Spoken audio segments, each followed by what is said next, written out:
You're not broken. You're simply waking up to reality. The Stoic reality. And in that awakening, pain is not your enemy. It is your teacher. In a world obsessed with comfort, noise, and constant affirmation, the ancient Stoics offer a brutal, refreshing alternative. Embrace hardship. Silence the noise, and look inward for your answers. They didn't just talk about resilience. They lived it. From Marcus Aurelius writing meditations during war, to Epictetus teaching philosophy while crippled and enslaved, Stoicism was never about lofty ideas. It was about surviving and thriving with clarity, discipline, and inner peace. No matter what the world throws at you, this video is not motivational fluff. It is a roadmap back to your true self, because everything you need you already have. But you must strip away the lies to find it. Why control is an illusion and the root of anxiety. From the moment we wake up, we are bombarded with stimuli, notifications, opinions, expectations. We try to predict outcomes, fix people, and manage the unconscious. But the Stoics taught us something radically freeing.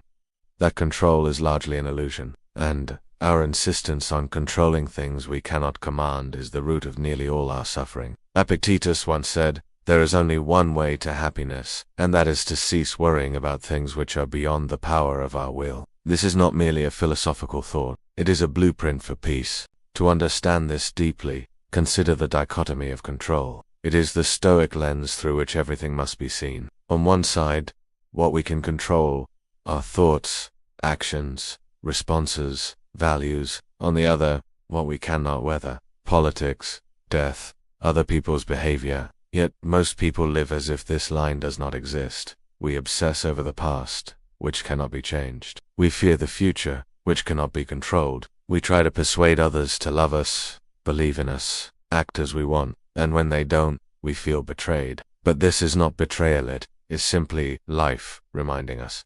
This was never yours to control. When you let go of what you cannot control, you don't become indifferent. You become free. You stop wasting your precious energy trying to bend the world to your will. Instead, you learn to bend your will to reality. This shift doesn't make you passive, it makes you powerful, because when your focus is fully on what you can influence, your discipline, your perspective, your effort, then your mind is no longer scattered. It becomes calm, like a still lake. Letting go does not mean giving up. It means accepting the present moment as it is without resistance. It means no longer arguing with life. It means recognizing that storms will come, but how you walk through them is up to you. As Marcus Aurelius wrote, "You have power over your mind, not outside events." Realize this, and you will find strength. The power was never in changing the world around you.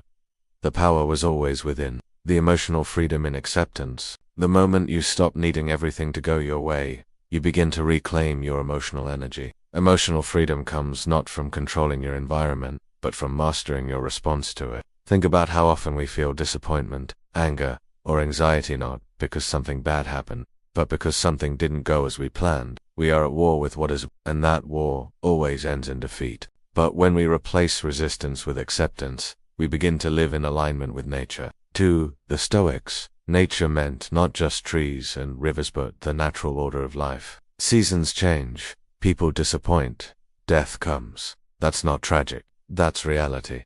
Accepting this does not make us cold or emotionless. It makes us clear, lucid, strong. To resist life is like shouting at the rain for falling, but to accept life is to find shelter, breathe deeply, and let it wash over you. Seneca said, "He suffers more than necessary who suffers before it is necessary." Worrying about what we cannot control is like suffering twice. First, in the mind, then, in reality, if it even happens at all. But the person who accepts that life is uncertain, walks with calm. They are not shaken by every headline, every criticism, every delay. They know that suffering often comes not from events, but from our expectations of how things should be. And when you lower those expectations, not in a pessimistic way, but in a wise way, you begin to see life for what it is, not for what you demand. You become grateful for the good, rather than bitter about the imperfect. You celebrate the small wins, rather than chase the impossible ideal. In that space, joy arises not from control, but from surrender. Not from winning everything, but from needing nothing. Letting go means not taking every insult personally. It means not needing closure from everyone who wronged you. It means not needing every goal to manifest on your timeline. It means recognizing you are not in control of the waves, but you can learn to surf. That is what Stoicism is. The art of emotional surfing, and the board you ride is your mind. Keep it strong, steady, and light. Living the Stoic way. Peace through inner mastery. To live the Stoic way is to live with unwavering clarity. I own my choices. I do not own outcomes. And this realization is what makes a Stoic calm in chaos, joyful in uncertainty, and powerful in powerlessness. This is a life of alignment with what you can influence, and detachment from what you cannot. This is where inner peace is found. Letting go is a practice. It is not a one-time decision, but a daily discipline. Every morning, you remind yourself, today I will face delay, insult, misfortune. But none of these are mine to control.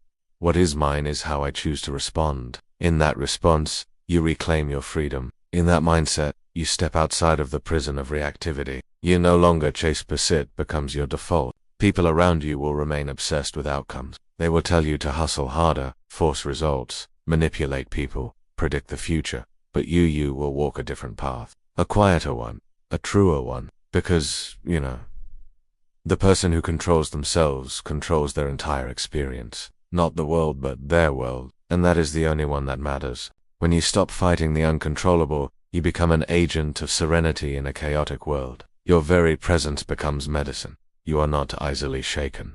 You don't panic. You don't seek validation. You don't cling. You hold things loosely because you know nothing is truly yours except your virtue. And virtue, the Stoics taught, is the only good. Courage, wisdom, justice, and temperance, these are the real riches. Let go of the outcome. Focus on the effort. Let go of the noise. Focus on the clarity. Let go of control. Focus on mastery of the self. The world may never bend to your desires, but your heart can remain unshaken. That is the Stoic way. That is the path to inner peace. You don't control what happens, but you always control how you respond. The storm may never stop, but you can learn to stand still in the center of it. That's what the Stoics taught. That's what you were born to become. So don't just listen, live it, practice it, and return tomorrow. Stronger, quieter, and more unshakable than today. Because this isn't the end. It's only the beginning of the calmest, fiercest version of you.